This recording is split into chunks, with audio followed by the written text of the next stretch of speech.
Headlines. प्रायोजक sofa factory, the complete living solutions under one roof.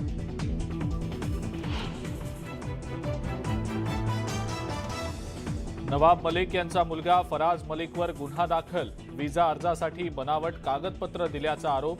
पत्नी हॅमलिनसह फराजवर गुन्हा.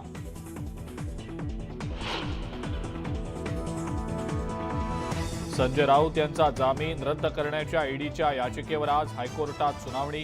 PMLA कोर्टानं ओढलेले तीव्र ताशेरेही निकालातनं वगळण्याची मागणी.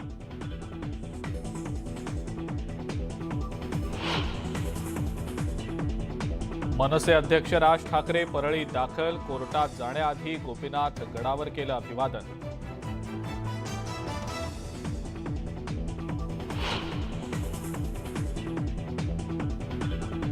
सत्यजित तांबेंनी उचललं मोठं पाऊल. सोशल मीडियावरून काँग्रेस पक्षाचा उल्लेख हटवला.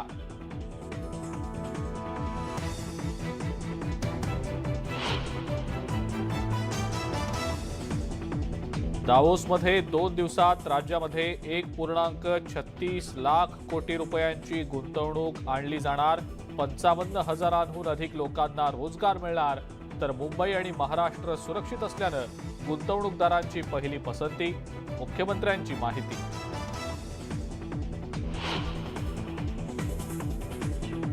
महाविकास आघाडीची आज महत्त्वाची बैठक आणि पत्रकार परिषद. विधान परिषद निवडणुकीसंदर्भात भूमिका स्पष्ट करणार. महाविकास आघाडीचे सगळे नेते राहणार हजर.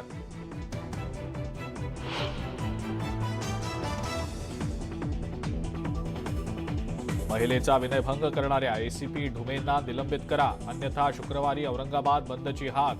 खासदार जलील यांचा इशारा.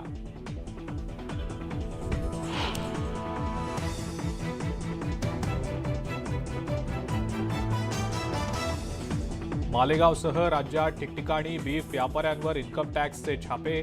मोठ्या प्रमाणावर कागदपत्र घेतली ताब्यात.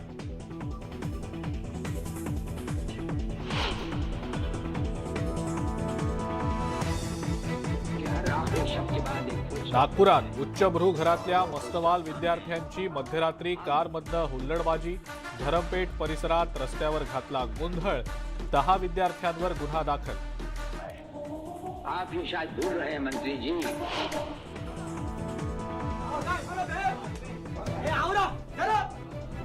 हैदराबादच्या महिंद्रा विद्यापीठात रॅगिंगचं आणखी एक खळबळजनक प्रकरण समोर.